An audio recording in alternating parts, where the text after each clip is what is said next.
Hey there, this is Ed Beard again with the Employer's Edge, and I just got off a phone call with a client who needed some suggestions on how to facilitate a couple people to a positive end in a conflict conversation.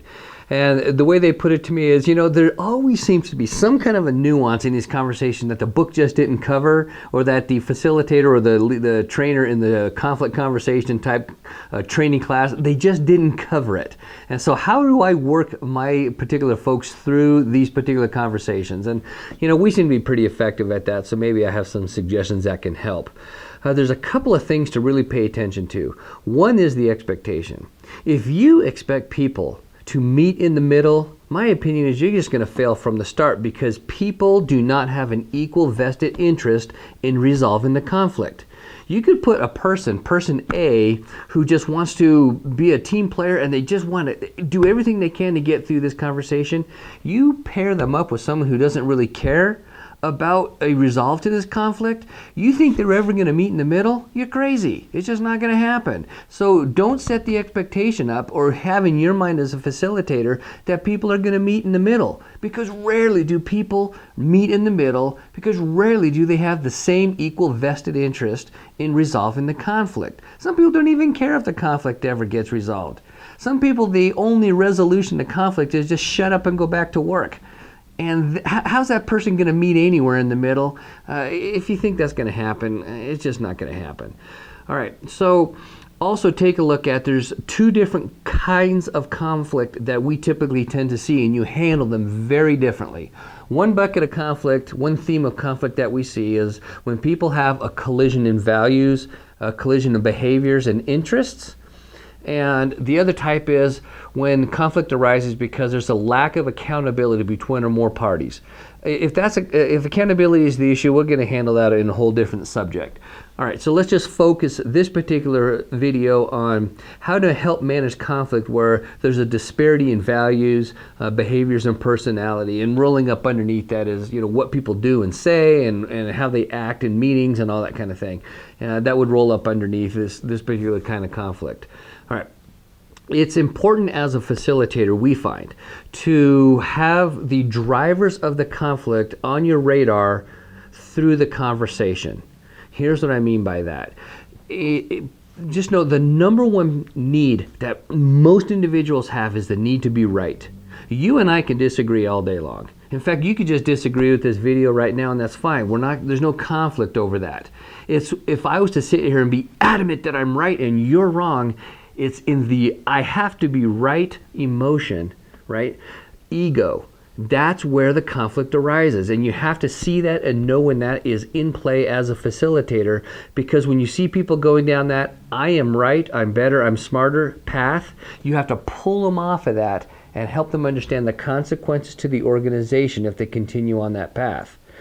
You also have to take a look at people one driver is to put their individual needs over that of the organization.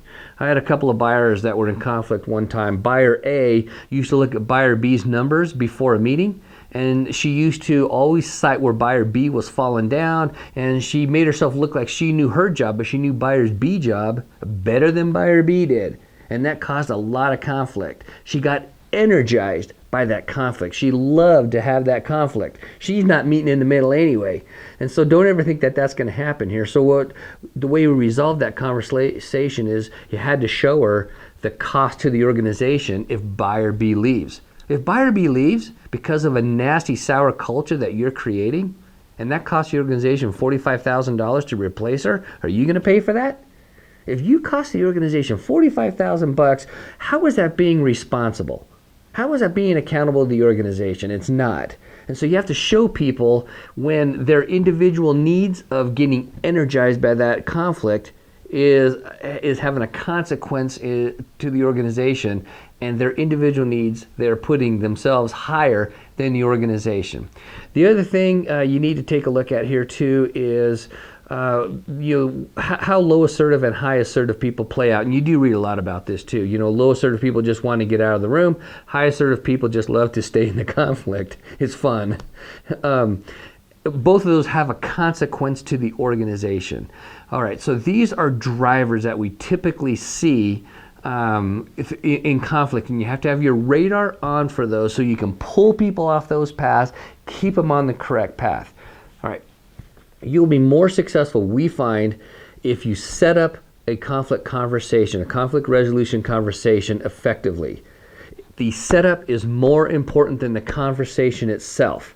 When you are setting up the conflict conversation, here's what I mean by that. You get agreement from the two people that are colliding, or the team and a person that's colliding, get agreement as to what the goal of the conversation is. Because if it's an open-ended conversation, you'll never ever get to a resolution. There is no endpoint. So the goal of this conversation is to do what?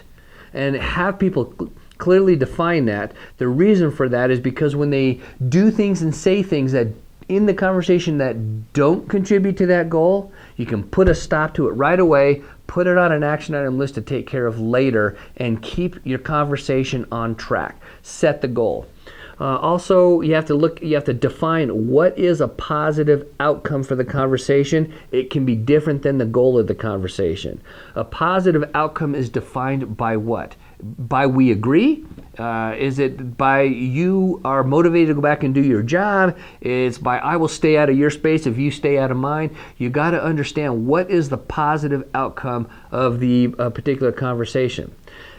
Always set up that clarity is more important than being right. Understanding is always, always, always more critical than being right. People don't want to give up being right.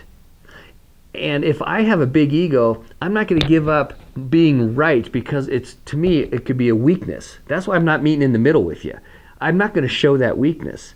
So at the setup point of this conversation, set up that the organization needs to be the beneficiary of this conversation right here. See, I will give a little if I know the company is going to be the benefit from that. I'm not going to give a little if I give it to you, because that's showing weakness. It's showing I'm wrong. I can't do that. But I can change my mind a little bit if the company benefits from it.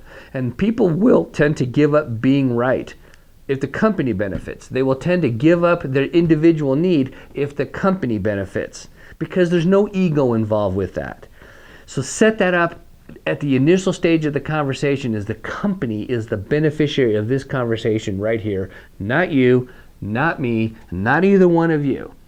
Our goal is to make this company profitable and to produce more outputs and greater performance for the company than what we cost the organization. Also, one last thing, little note. Get people to avoid using always never language, because it's not accurate. Rarely is always or never at play. And when you use always never language, it distorts reality. It will derail the conversation. Something like, you're always late. Oh, no, I'm not. Well, yes, you were late 2 days this week. Well, 2 days isn't always. Well, that's not always. Yes, it is. No, it's not. Well, I mean always. Okay, and you just get into a big derailed conversation. You can completely avoid that by not using always never language. And if you as the facilitator hear that, time out, always never language, put it in true perspective, because there could be conflict in what isn't real. So just get rid of what isn't real right from the start. All right, there's some suggestions for you on how we approach the subject of resolving conflict that you're probably not going to read in a lot of white papers. Hope that helped you.